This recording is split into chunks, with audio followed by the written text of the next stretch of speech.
السلام عليكم ورحمة الله وبركاته، أهلا بيكم في حلقة جديدة من قناة كود بالعقل. الحلقة اللي فاتت اتكلمنا عن المتغيرات بشكل مبسط، وده كان مدخل مهم جدا عشان نقدر نفهم الحلقة دي بشكل صحيح. في الحلقة دي هنتكلم عن أنواع الداتا تايب، ودي ببساطة هي نوع البيانات اللي بنخزنها جوه المتغيرات، وده بيخلي بايثون تختار طريقة تخزين الداتا دي، لأن لكل نوع داتا طريقة تخزين معينة ومساحة معينة بتستخدمها من الميموري، وكمان ده بيحدد نوع العمليات اللي بتحصل على الداتا دي. عشان كده لازم تكون مركز معايا جدا في الحلقة دي عشان نلم بالموضوع كله بشكل مبسط.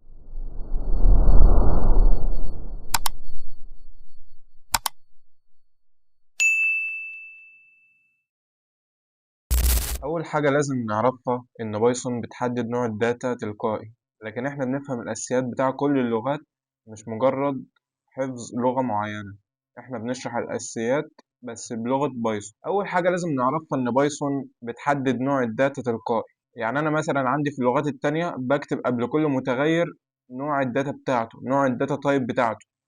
أما هنا في بايثون أنا ما بكتبهاش، هي بتتحدد تلقائي من خلال اللغة. لكن إحنا بنفهم الأساسيات باستخدام لغة بايثون، مش بنفهم لغة معينة. فأنا عندي مثلا أول نوع بيانات وهو الانتجر، وده نوع البيانات اللي بيشيل الأرقام الصحيحة فقط من غير قصور. يعني أنا مثلا عندي العمر الإيدج مثلا بيساوي 20، يبقى أنا دلوقتي عندي إيه؟ ال20 دي رقم صحيح اللي هي الانتجر اللي انا خزنتها في المتغير اللي اسمه ايدج. وزي ما اتفقنا اننا بنسمي اسم المتغيرات على حسب استخدامنا ليه. عندنا مثال تاني مثلا نمبر اندرسكور اللي اتفقنا عليها. يعني هنا مثلا عندي بنقول له ان عدد الطلاب بيساوي رقم صحيح وهو نوعه انتجر وقيمته 45. طب انا دلوقتي عايز اعرف نوع الداتا دي، مثلا عايز اخلي بايثون تعمل لي تيست وتطلع لي نوع البيانات دي كذا. هروح اعمل برنت اللي اتفقنا عليها، القوسين المحترمين بتوعي. طيب عايز الطيب بتاع الايدج مثلا، واعمل رن للبرنامج. هنا طلع لي ان هو ايه؟ نوعه انتجر. انت دي اختصار لانتجر، وهنا بالمثل على النمبر اندرسكور ستودنتس. عندي تاني نوع بيانات وهو الفلوت، وده بيشيل الارقام اللي فيها كسور عشرية. زي مثلا حابب اخزن قيمة سعر مثلا، برايس بيساوي 99.5. مش فاهم ليه 99.5، بس هو اللي جه في دماغي. يعني مثلا حابين نخزن متوسط أرقام تساوي 88.5. الانتجر مفهوش كسور، أما الفلوت فيه كسور زي ما انتم شايفين كده، واللي هي العلامة العشرية. أي رقم فيه علامة عشرية يبقى هو بيتصنف على إنه فلوت. وهنا مثلا حابب أعمل طيب برايس، وهنا بيقول لي إن ده نوع فلوت، والانتجر دي بتاع اللي هي الايه البرنت الاولى. زي ما اتفقنا ان انت مش هتحس بفرق في بايثون بين انواع الداتا تايب قوي، لان اللغه بتحدد ده تلقائي. لكن في اللغات التانية ده بيفرق. زي مثلا قبل كل متغير بنكتب نوع الداتا تايب بتاعه. على سبيل المثال في جافا مثلا باجي اكتب قبل اسم المتغير نوع الداتا اللي انا هحطه في المتغير ده. لو اخزن قيمه في المتغير انتجر باجي اكتب ان، وبعد كده اسم المتغير بتاعي يساوي مثلا 10.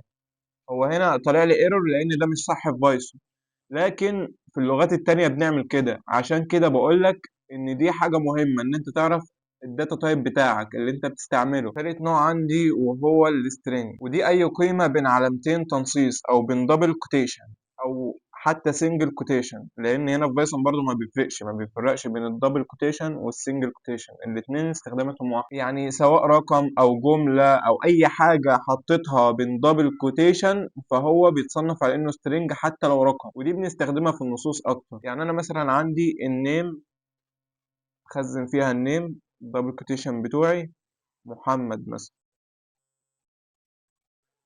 عندي مثلا عاوز اخزن اسم مدينة، سيتي تساوي دبل كوتيشن بتوعي كايرو مثلا. اي اي دي مثلا اي دي منتج، يعني الارقام اللي احنا مش بنعمل عليها عمليات حسابيه كده. انا خزنت اي دي هو رقم بس في الاساس هو متخزن كسترينج. ودي لو حبينا نعمل تشيك على الداتا تايب بتاعه، طيب الاي دي مثلا هنا هيطلع لي سترينج مش هيطلع لي انتجر زي ما انتم شايفين كده اس تي ار، وهو اختصار للاسترينج. بس في عندي فرق مهم جدا وده حابب اوضحه، ان انا لو كتبت نمبر مثلا بيساوي 100 ونمبر بيساوي 100، الاولى دي عندي string والتانية عندي متخزنه كانتجر. طب انا حابب دلوقتي افرق بينهم او اعرف الداتا تايب بتاع كل واحده فيهم. هنعمل برنت مثلا طيب النم الأولى برنت طيب نم. نيجي مثلا نحذف، نعمل كومنت، نيجي نعمل رن للبرنامج مثلا. هنا قال لي إن المية الأولى دي string، وإن المية التانية أنا خزنتها كانتجر، لأن التانية أنا ما حطيتهاش من دبل كوتيشن. أما الأولى زي ما اتفقنا إن أي نص أو أي رقم بين دبل كوتيشن أو حتى سنجل كوتيشن، شبه ما أنا هوريكم دلوقتي مثلا. أدي السنجل كوتيشن بتوعي 100، هنا برضو خزنها على إنها سترينج زي ما أنتم شايفين كده. وهنا حابب أفهمك موضوع وأبين لك إن نوع الداتا بيفرق في العمليات. أنا عندي نوع عملية مثلا، نمسح دول كده، إكس مثلا وليكن إكس 10 واي بتساوي 5، برنت إكس زائد وهناخد دي كده كوبي، بس هنشيل الدبل كوتيشن، وهنيجي نشوف في الاول هيطلع لي ناتج ايه وفي التانية هيطلع لي ناتج ايه. في الاولى بايثون هنا عملت لي دمج للاتنين سترينج مع بعض، لان هي اتعاملت معاهم كنصوص، فهي حطت ال10 كنص جنب ال5، عملت دمج. اما التانية عملت الجمع الطبيعي العادي اللي احنا نعرفه. فاحنا لو جينا عملنا برنت للطيب بتاع الناتج ده، هيطلع لي ان هو سترينج. ال 105 ديت اتعامل معاها كسترينج وطلع الناتج على انها سترينج، اما ال 15 فهو طلع الناتج على انها انتجر عادي. رابع نوع معانا هو البوليان، وده بيشيل قيمتين بس وهما الترو او الفولس، وده بنستخدمه اكتر في الشروط او المقارنات او ما الى ذلك. يعني انا مثلا عندي ميل مثلا بيساوي ترو، في ميل يساوي فولس. انا هنا بفهمك بس الفكره بتاع البوليان، لكن استخداماته هتبان في البرامج او في الامثله اللي هناخدها بعد كده. وهنا نكون وصلنا لاخر حلقتنا النهارده، والحلقه الجايه ان شاء الله نتكلم عن الميثود اللي بنستخدمها في التعامل مع السترينج ونتعمق اكتر في السترينج. اشوفكم في الحلقات الجايه باذن الله، والسلام عليكم.